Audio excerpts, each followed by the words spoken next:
আসসালামু আলাইকুম, আমি তাওহিদ বলছি। আসন্ন ত্রয়োদশ জাতীয় সংসদ নির্বাচন অনুষ্ঠিত হবে আগামী 12ই ফেব্রুয়ারি 2026। ভোট কেন্দ্রে প্রবেশ করার আগে অবশ্যই আমাদেরকে ভোটার তালিকা দেখে তারপর যেতে হবে। আমরা অনেকেই আছি যারা 2025 সালে হালনাগাদে নতুন ভোটার হয়েছি। তো আমরা যারা নতুন ভোটার হয়েছি এখনো পর্যন্ত ভোট দেইনি, আমাদের মাস্ট দেখতে হবে ভোটার তালিকায় আমাদের নামটি এসেছে কিনা। তো চলুন আমরা দেখে আসি কিভাবে ভোটার তালিকা দেখা যায়। ভোটার তালিকা দেখার জন্য সর্বপ্রথম আপনি আপনার ফোন থেকে ক্রোম ব্রাউজারে প্রবেশ করবেন। ক্রোম ব্রাউজারে প্রবেশ করার পর এখানে আপনি লিখবেন বাংলাদেশ.gov.bd। বাংলাদেশ.gov.bd এটি লিখে আপনারা সার্চ করবেন। সার্চ করার পর সবার ফার্স্টে দেখতে পাচ্ছেন একটি ওয়েবসাইট চলে এসেছে, বাংলাদেশ জাতীয় তথ্য বাতায়ন। আপনি এখানে প্রবেশ করবেন। ওয়েবসাইটটিতে প্রবেশ করার পর আপনারা এখানে দেখতে পাচ্ছেন সবার ফার্স্টে রয়েছে 58টি মন্ত্রণালয়, বিভাগ, অধিদপ্তর, বিভাগ, জেলা, উপজেলা, ইউনিয়ন। তো এখান থেকে আপনি অবশ্যই যদি ইউনিয়নের বাসিন্দা হয়ে থাকেন তাহলে ইউনিয়ন দিবেন। তো এখান থেকে আমি ইউনিয়ন দিচ্ছি।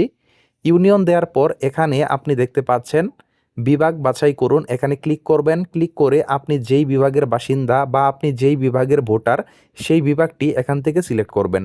তো এখান থেকে আমি ঢাকা দিয়ে দিলাম। তারপর নিচে দেখতে পাচ্ছেন জেলা বাছাই করুন, এখানে ক্লিক করে আপনার জেলাটি এখান থেকে সিলেক্ট করবেন। জেলা সিলেক্ট করার পর নিচে আরেকটি অপশন চলে আসবে উপজেলা বাছাই করুন, এখানে ক্লিক করে আপনার কাঙ্ক্ষিত উপজেলা এখান থেকে সিলেক্ট করবেন।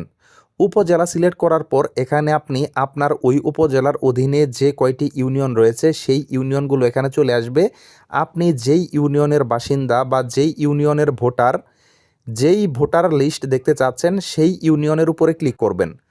এখান থেকে ইউনিয়নের উপর ক্লিক করার পর সেই কাঙ্ক্ষিত ইউনিয়ন এখানে চলে আসবে। তারপর আপনারা উপরে দেখতে পাচ্ছেন মেনু নির্বাচন করুন, আপনি এই মেনু নির্বাচন করুন, এখানে ক্লিক করবেন।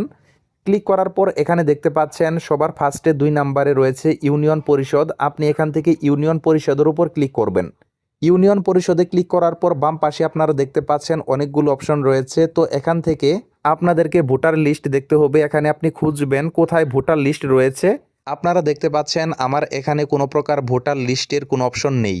দেখেন একটা কথা বলি, আমি যখন আজকে থেকে 4-5 দিন আগে এখানে প্রবেশ করেছিলাম তখন আমি আমার ইউনিয়ন পরিষদের ভোটার লিস্টটি ডাউনলোড করে নিয়েছি।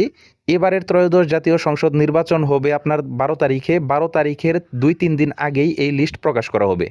আপাতত সাময়িক সময়ের জন্য এটি বন্ধ করে রাখা হয়েছে। আপনাদেরকে একটি বিষয় দেখাচ্ছি। কয়েকদিন আগে যখন আমি এখানে প্রবেশ করেছিলাম ভোটার লিস্ট ডাউনলোড করার জন্য, তখন দেখেন আমি স্ক্রিনে আপনারা দেখতে পাচ্ছেন সেমভাবে এখানে প্রবেশ করার পর এখানে দেখতে পাচ্ছেন এই যে ভোটার লিস্ট এটি এখানে চলে এসেছে। তো এখান থেকে এভাবে আমি আমার ভোটার লিস্টটি ডাউনলোড করেছিলাম, এখানে পিডিএফ আকারে দেয়া থাকবে।